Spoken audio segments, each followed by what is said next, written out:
I am so excited about today's episode of The Next Decision. Today, Jarie Bolander, our executive strategist and general manager, is going to be talking to one of our favorite clients, Altrata. Rob LePiane is the head of product at Altrata, and he's going to be talking about the missing lever of product marketing and how it really affects organizational growth. They're going to dive into the issue of sales, marketing, and product alignment and talk about how you can optimize the entire organization for performance. Let's jump in and see what Rob and Jarie have to say.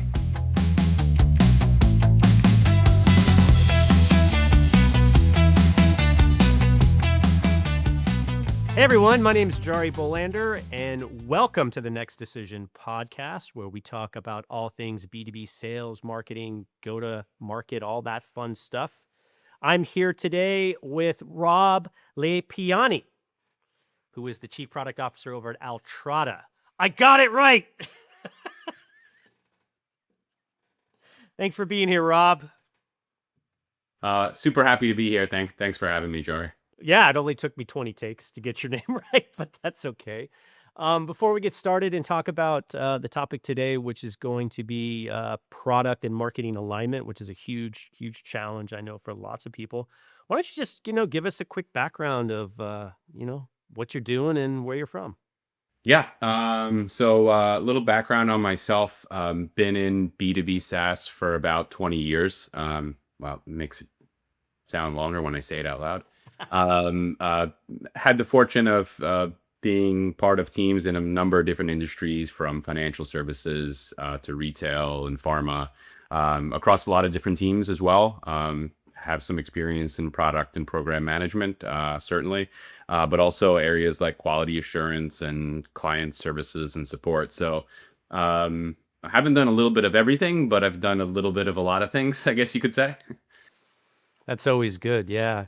Have you been in B2B SaaS for a couple of decades? I'm sure you've seen a lot of challenges and struggles, right? I mean, we all have. You're in this business long enough, you sort of see all the little cracks that need to be kind of smoothed over or aligned. So the topic today is about alignment between, product and marketing. And I'm just curious if you have any, general overarching philosophies about how you work with marketing to get that great product that gets marketed fantastically so that sales can sell it. Yeah, you're right. It's probably been something I feel like I've been talking about for 20 years, but I don't know that we ever get it anywhere close to perfect. I think there's we hear a lot of buzz with companies talking about being customer centric or customer obsessed or customer driven, pick your flavor. But the devil really, I think, is in the details at the end of the day in terms of how we actually do that. Our customers have no shortage of opinions and usually pretty quick to jump to solutions to solve their own problems. And they just kind of come to you and say, here, go solve this. But I think being customer driven, and this pertains certainly to both product and marketing teams, and the business in general, is really about putting successful customer outcomes at the center of the product and marketing strategy. So it doesn't mean just listening to what they tell us to do probably every day, but it's our job to fully understand their problems and the market opportunities, ideally even better than they do, right? So that we can bring the best solutions to market. And that's what I think being customer driven is really all about. Yeah, interesting. So do you also then loop in like customer success as part of that discovery? Yeah. I think an interesting thing happens when different teams talk to customers. You might have customer success or client success talking to customers. Marketing might get insight from customers. Product might get insight from customers, and we all kind of hear things a little bit differently, right? And so it's important that we all have a line of sight to that information, and that we allow ourselves to interpret it differently and kind of take the best of all of it.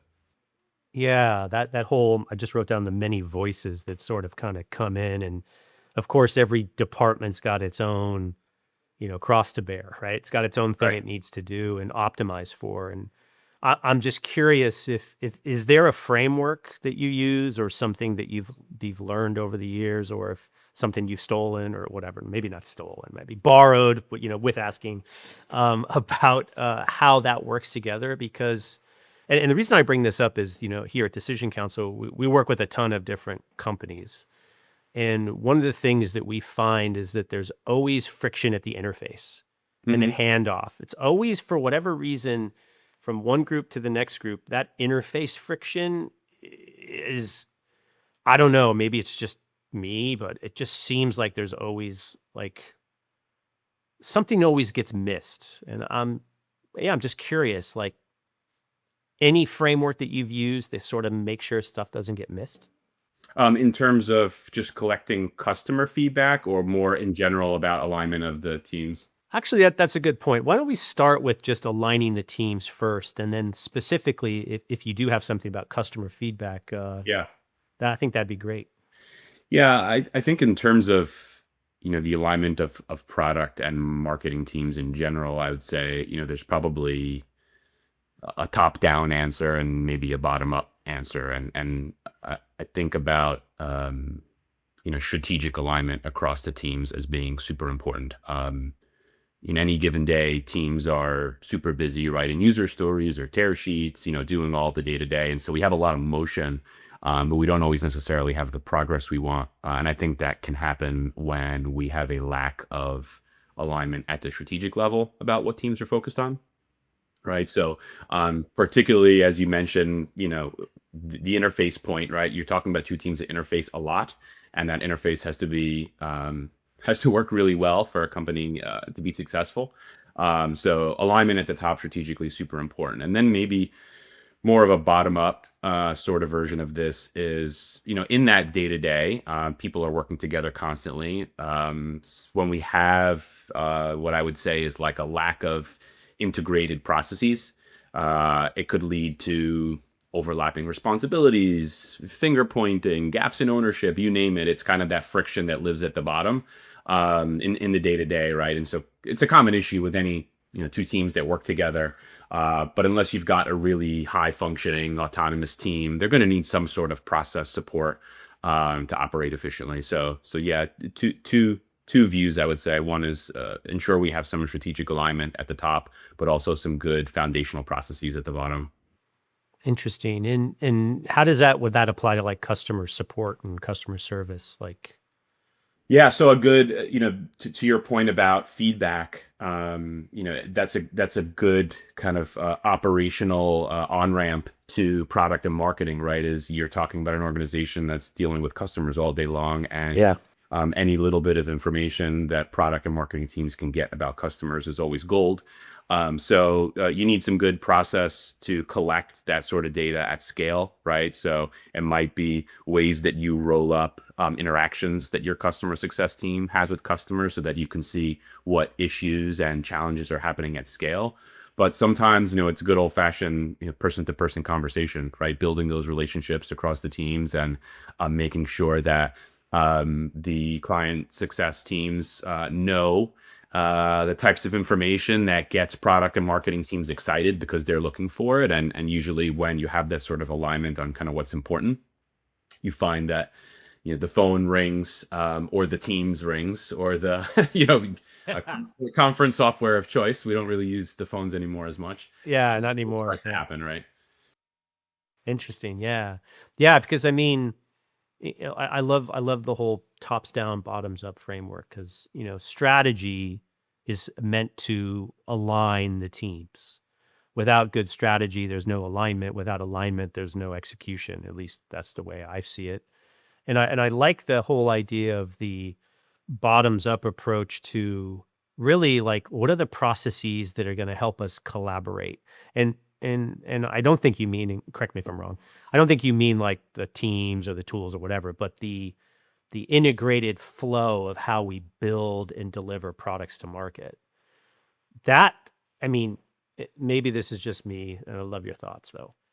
I think over the last 20 years, since software has become quote unquote easy to create, and also, in my opinion, agile completely eliminated the product marketing department or the product marketing manager, the people that made the product requirements document, right? So basically, I think software made us lazy. Okay, maybe controversial. Amongst other things, right? So I'm just curious, like, there is a muscle that I don't think has been activated or worked on, even on the marketing side, this product marketing role like doesn't exist very much. So I'm just curious, how does product push into marketing so that they define the right things for the customers, right? Without being like, hey, that's not your job kind of thing. Yeah, it's a great question. And it gets me thinking about like where these two functions fail often at kind of working together, right? I like to think of these sorts of organizational things. You use the term push in, right? And I think thinking of this as like a system of inputs and outputs is kind of how I personally tend to think about these sorts of things, right? Product and marketing, we're all in the business of retaining customers and growing the business, right? So we all have the top kind of macro goals aligned, but a good product team relies on inputs from marketing to be successful, and vice versa. The marketing teams help us paint a picture of the world that exists outside of our four walls, right?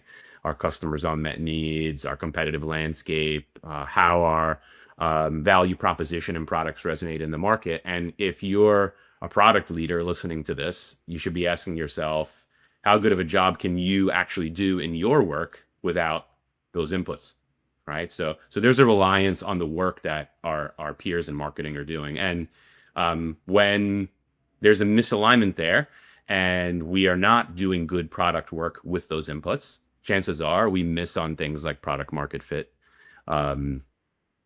We develop products and capabilities that the real world has no use for, which of course, doesn't really help your growth plan much. No. And He told us to build it. I don't know. yeah, that's right. Right. The fingers start going. Yeah. But conversely, the same is true, right? So product sits at the center of solving customer problems and how we solve for them to deliver successful customer outcomes. That really sits at the core of the messaging that our marketing teams deliver, and the value proposition that we bring to bear. So, if you're a marketer, you're listening to this, I would say, how do you as a marketer do your job effectively if you're not taking a proper diagnosis of a customer problem as an input from your product peers, right? So these are, I would say, really like the nuts and bolts of the most important things that tools and processes and frameworks and methodologies almost don't matter in this. This is like, if we're not doing this, we're really not doing anything. Yeah, it's fundamental. I Yeah. think it's very much fundamental. And I remember, I came up during the semiconductor boom when we were building the internets, as they called it, and the role of marketing was to define the product. If marketing didn't define it, we didn't build it. And if we built it and it didn't sell, it was because marketing didn't define it correctly. And nowadays, I just don't think that happens, to be honest. I think it's more, especially in software, and again, I'm bashing on software because they're fun to bash on. It's fundamentally, are we building the right thing to solve a problem for a customer? Yep. And in a vacuum, as you pointed out, in a silo, in a vacuum, you're never going to do that. How do we get marketing and product to push a little bit into each other? Not in a intrusive way, obviously, but I think we need to build this product marketing muscle back up. And there's the Product Marketing Institute, and you can take classes, but this is like when the rubber meets the road, right? Product and marketing, they got to be in sync and aligned, or this stuff is not going to go well. Yeah. Yeah, I mean, maybe I'm a little bit of a purist about this, but good old-fashioned shared goals, can go a long way and can be really powerful. I can tell you personally, as a leader in the organizations that I've worked in, we have always made it a priority to have shared goals, right? Especially when what you're trying to do is improve collaboration. If you're going through a phase where you're saying to yourself, as an organization, I need these two teams to collaborate better together. Well, what's better than giving them the same goal, and they either win or fail together, right? So I'd encourage anyone listening, if that's what you're after, identify some really great strategic goals for your marketing and product teams to share, and kind of empower them to go accomplish those together. Yeah, I mean, I think the same thing is true with sales and marketing goals too. I've seen that misalignment as well because I always say marketing's end customer is sales, which people are like, how can I said, we all work for sales, I've used that. right? Right. And you're Yeah, like, oh, what do you mean? I said, well, if we don't have any sales, we don't have a job, that's right? You're right. like, oh yeah, haha. So obviously we all have that aligned goal. But it wow, yeah. I mean, this idea of shared goals, like what would be, how would you define some of those shared goals? Like how could we, like, let's just say, fictitiously, so you're in product, I'm in marketing, Yeah. we're not getting along, although of course we're going to get along, but we're not getting, we're this hypothetical, everyone, we like each other, don't worry. What are some of the shared goals that we're going to need to collaborate so that we can really suck in on alignment? How would you define that? Yeah, I think it starts. Look, while you want the teams to collaborate, you also want to accomplish business objectives, right? Mm-hmm. Mm-hmm. So one thing that I would think about when we're talking about shared goals and business objectives is starting with those business objectives to define the goals, right? So it's not enough for us to just collaborate better together. It's got to drive some growth or drive some retention or do something that really helps the books at the end of the day. So it could be something like, okay, if we want to grow our business in a particular geography or in a particular sub industry, right? We set a goal of accomplishing that business outcome. Now we each have a shared responsibility in that, right? Marketing team maybe is going to help define the needs of the market and understand what sub industries of the sub industries are the real opportunities, right? Product team's got to figure out, okay, well, if it's a sub industry that we've already got some coverage in, what are the key capabilities that maybe we're missing from, the saturation and penetration that we're after? So at the end of the day, if we don't define and build the product, well, we're not going to, accomplish that business outcome. And if we don't properly define the market, well, we certainly won't build, the right product either. So it's a good, quick way to win or fail together. So I think it's really putting something, when we say shared goals, like giving ourselves something measurable, something quantifiable, and something that's business oriented. Yeah. No, that's great. That's great. Because I think on the marketing side, like if, again, hypothetically, if we're, at the same company doing this, I would say, what I need from product is a realistic time frame to get whatever we're going to develop, because there are things that are upstream and downstream that we have to plan for. A lot of times in an agile environment, again, bash on software guys, it's like, every 6 weeks is a release. Hey, it's done. Yay. And you're like, what, I don't, how the hell am I supposed to, are you kidding me? Yeah. So I think from our end, it would be, here's the roadmap, and again, it doesn't have to be perfectly aligned with the timing, but like, here's the roadmap. This is what we have to get done, because there's stuff that happens before release, obviously. I love what you said about like understanding the market and really like figuring out, hey, this is the vertical, this is the region, this is the customer set. Because a lot of times I feel marketing doesn't do their homework, and that puts product in a bad spot. Because if let's say you're in a vertical, I don't know, like whatever vertical is, say you're in a vertical and there are specific things that vertical needs. There's like wants and needs, like the requirement is XYZ. Let's say it's GDPR for just a crazy thing. And you don't communicate that to product, and they build something that's not GDPR compliant, and you're wondering why no one buys it. And you're like, that's on marketing. Of course, it's a collaborative thing, but I think marketing owns the market, quote unquote. I think it also should drive like, hey, this is what we think customers need. And then the thing that I think lacks sometimes is they don't close the loop. So I would love your thoughts on this, because this is something, again, I find a lot.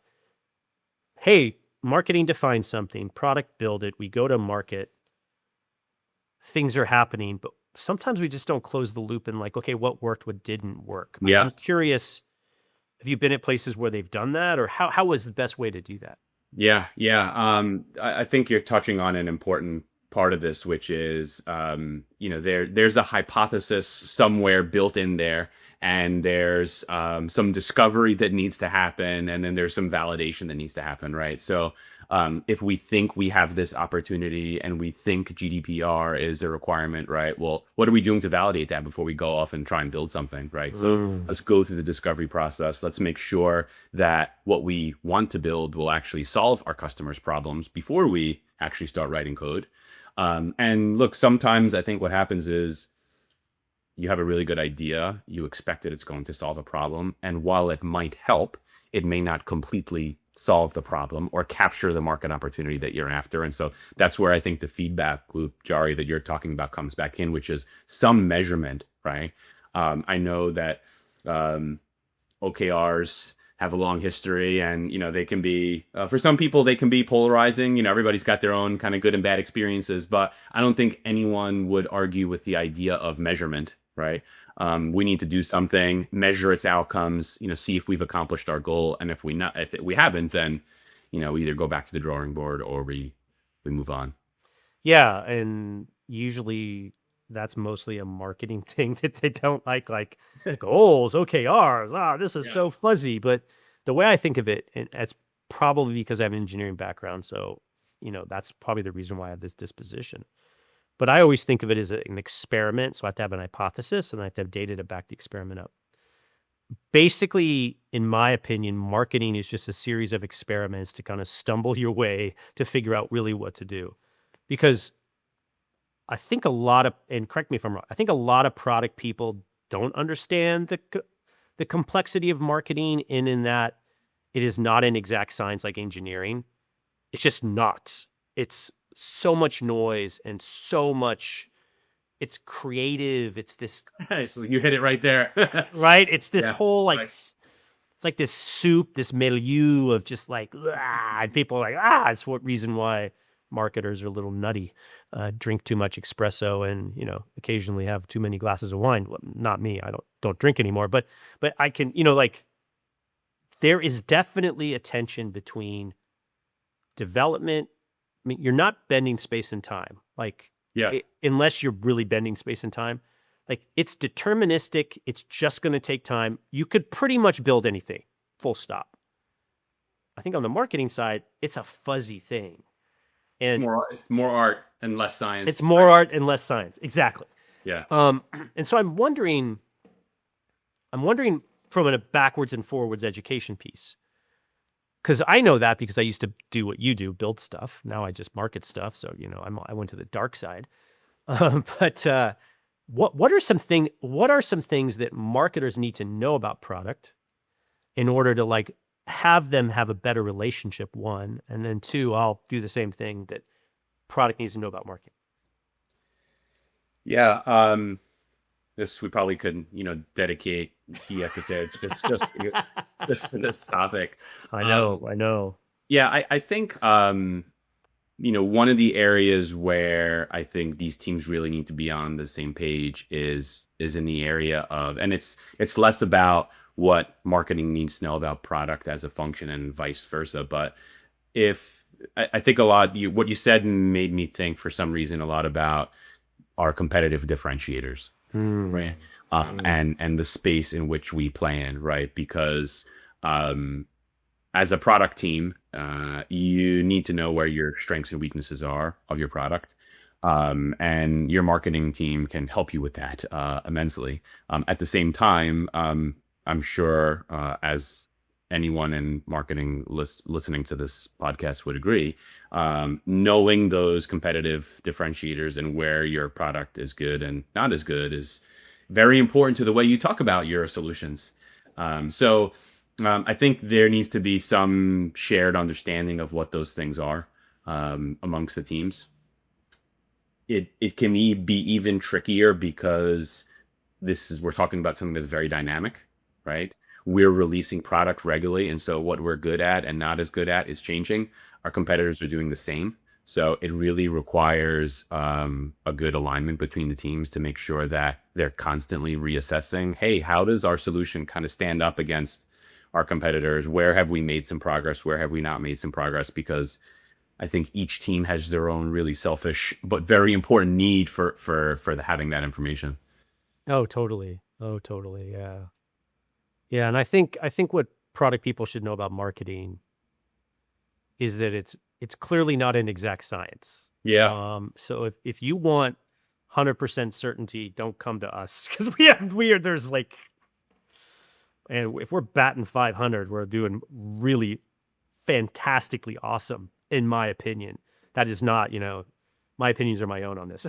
I'm sure people will debate on that, but I always think of it as marketing is a probabilistic view of a solution set in a landscape where we're trying to figure out the dynamics of product market fit, go to market, like messaging, getting above the noise. It's a non-exact science. I think you put it best.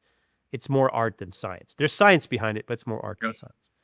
I also think the other thing that product should know is, I mean, it's an incredibly stressful situation when, like, we're gonna go to market with something and it's not ready. If it's not ready and there's problems with it, we just need to know about that sooner rather than later. Like, we could always work around stuff. I think that's the one thing, it's just, you're just a PowerPoint update away from perfection. I mean, really, it's like, it's just words on a page, Yeah. whatever. And I mean, that's the same thing that when we talk with sales, right? Because there's always a sales alignment too. There's always sometimes a challenge, obviously, with sales too, because, for marketing, they're our ultimate end customer, and usually sales will complain to us, then we complain to product, or vice versa. Like, we can't sell this thing; it doesn't work. Wow, and there's an ecosystem where we all have to like play nice together. But I do, yeah, interesting. This is so it's. I think it's just this constant thing, like, I don't think it ever ends. I mean, is there ever? Oh, we won't have a job, right? Oh, the other thing. Oh, this is the other thing that the product should know. I forgot about this. There's something called the elephant curve. Have you heard of the elephant curve? I have not. Okay, Tell me about it. the elephant curve. So you've heard of an S curve, right? You Yeah. know what the S curve is, right? So the elephant curve is a modification of the S curve, and it has to do with marketing campaigns and marketing messaging. All marketing, again, my opinion, I don't have a ton of concrete data on this, but generally this is the way the world works. You know how things like start off slow, then they accelerate through the S curve, and then they plateau, and that's usually adoption. And in a technology sense, that's just like maturity. The elephant curve, what happens is it starts to decline on the other end. So you have these elephant curves that are constantly being created and marketing, and I call it the marketing elephant curve, because there will be a point where your marketing campaign will just not be effective anymore. And no one knows why. It could be, who knows, but eventually it will not work. And our job as marketers is to just ride the elephant curves. We need to stack elephant. So you'll be like, product will be like, why are you changing this? It's like, I'm stacking elephant curves, bro. I need to do this. My job is this. It's going like this. So I think, when product looks at marketing, they're a bunch of schizophrenic nutsoid, raccoons on crack trying to figure stuff out. We're chasing elephant curves. Yeah. Yeah. And I think, you said something, I think we're talking just about maybe how the different roles are wired a little bit differently, and that's what makes them different and great. Maybe that's part of it, right? I definitely have been in some conversations where someone in marketing is or someone in product is asking like continuous questions, like, why this, why that, why are they doing that, why are they doing this? And I think, because the marketing brain is a little more creative, right? They're maybe a little more comfortable in the gray, and they know how to tell a story. And whereas the product folks, with a brain that's maybe a little closer to technology, are a little more black and white, a little more ones and zeros. You can say on the spectrum, because I am on the spectrum. So yeah, it's and vice versa, right? Yeah.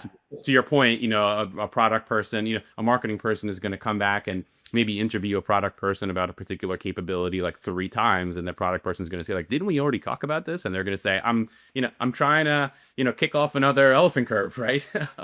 So Exactly. yeah. No, actually, really good point. Because I didn't think of that. We've got product people that tend to be logical, systematic, engineer mindset. I think that's valid. Marketers are more creative, artistic mindset. There's some that are data driven, and those are the best ones. And the conflict, I do think, comes from the creative and the engineer, the creative and the scientist. We'll just say the merge, like when they bash together, like sparks, right? And I like the way you put that, because I think if we just realize that about each other, and I've realized that because I'm a recovering engineer, so I am on the spectrum for sure. So I do understand, believe me. I understand, like the best one is like, and this would piss me off when I was an engineer. Marketer would be like, can't you just do this feature? It seems easy. And you're like, that sentence is going to take me 6 months, right? Right. You've been in those meetings where you're like, well, competitors, and you're like, do you understand how hard that is? Yeah, there's no doubt there's not enough appreciation, right? Yeah, both. The same thing happens, right? It's like, we need to develop hero messaging, and then we're going to go to step B, and then we're going to go to plan 12, and the product person is just like, well, we already built it. We did the hard work. Like, this should be easy, right? But I think this mashing of archetypes, right? This probably contributes to some of what we were talking about earlier, which is the misalignment down at the low processes of how we get work done, right? Who's responsible for what? There's probably plenty of things where we're thinking, oh, that's quasi creative, so that's marketing's thing, and vice versa, right? On the other side. So I would just say, like, maybe teams need to be less afraid about talking about that type of stuff. Like, if we're really collaborating, if it's not our responsibility and we don't know who owns it, let's speak up. Let's say, hey, Yeah. Who's got, or I think the other one would be really cool is like, okay, we could be like, dumb question time. Hashtag. Okay, any question in here? Don't Safe judge space. me. Yeah, don't judge me. We're in the cone of the dumb question time. Don't judge me, because and maybe there is a fear. I do think there's sometimes a fear between two of them, right? Like, because they're just can be so different. They're so, God, but like, oh man, yeah, the engineer, scientist brain, the creative brain, and when they come together and it blend, like when both those forces merge into this beautiful thing, you're unstoppable. Just unstoppable, right? Because product is building something that the market wants, and marketing can market it so that sales, it's like easy. I just showed up and they gave me here. How much is it? Let me get my checkbook out here. How much? Yeah, no, here you go. Yeah, I think it kind of starts and ends with the why, right? Mhm. Like, why we're building something, why we're going after this market, why we're in this business. I think Mhm. when teams are on the same page about that and are both convicted about it, from a vision standpoint, it not only empowers the teams individually, but gets kind of this joint empowerment, towards the same goal. Yeah, interesting. Yeah, it's good. Yeah, it's this why. It kind of always comes down to the why. Like, why are we doing this? I mean, there's the bigger why, the internal why, and then there's the business. I think you put the business goal or the business outcome. Actually, I wrote down business outcome. How does the why align to the business outcome? If we're aligned that way, yeah, okay, developers at the cocktail party will be in the corner, texting on their phone. Well, the marketers will be up doing karaoke and God knows what else. Yes, we're different, introvert, extrovert. Although I'm a highly functional introvert, so this marketing thing, I get a little sweaty here. You know what I mean? So yeah. So last day. It's called the next decision for a reason. We're gonna put you on the spot. what's the next decision you need to make in order to align product and marketing, in your opinion? Or what's the next decision you're going to make to align your product and marketing teams? Yeah, the next decision. We we got through most of, if not all of this episode, and we haven't yet talked about AI. So it'd be probably would be a failure on both of our parts to not talk about this. But That's good. look, it a lot of times it's kind of what comes up when these sorts of big questions. I think you're asking a pretty big question, right? When these big questions get asked, right? We're in the midst of this incredible, revolution in technology, right? Right. I think the advances that we've seen in AI in the last 6 months, 12 months, couple years, Crazy. have started to have a real impact on how people get work done, not just us, but particularly our customers, right? And so I would say, like, in the context of everything that we've been talking about, an important decision for product and marketing to answer together is, if our job is to anticipate the needs of our customers tomorrow, right? Because we want to be kind of a step ahead and understand what problems we can help solve for them tomorrow, because software doesn't get built in a day, usually. Given the impact that AI is having on the way they work, right? The way people work is kind of rapidly changing. The customers are finding ways to solve their own problems without us. That's So good point.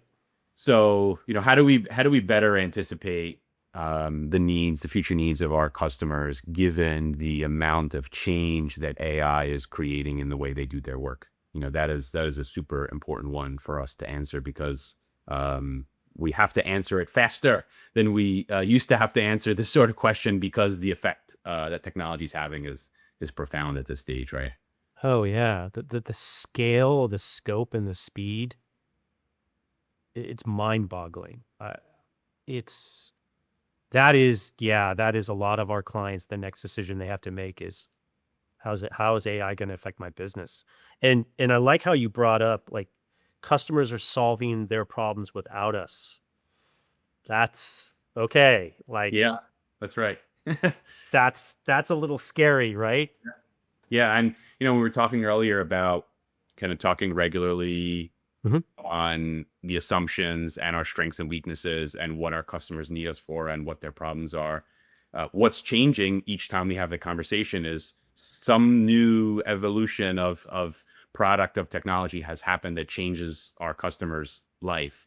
And now we have a new context in which we need to operate, a new set of problems to go solve. So if we're not constantly talking about it, right, if we're doing annual planning cycles, by the time we deliver something, like, that problem doesn't even exist anymore. So it requires us, we talked about agile from a development standpoint, but agility in a problem solving standpoint is equally, if not more important, right? Yeah, no, I agree. Rob, it's been a great time talking with you. I really appreciate it. That was Really great. cool, man. Yeah, really cool. Good luck at Altrata. I know you guys are doing a lot of great stuff. And look forward to seeing how this next decision is going to manifest itself with your stuff. It's going to be Right. cool. That's right. Can't wait. Thanks for having me. Appreciate it. Looking forward to listening to the next couple episodes.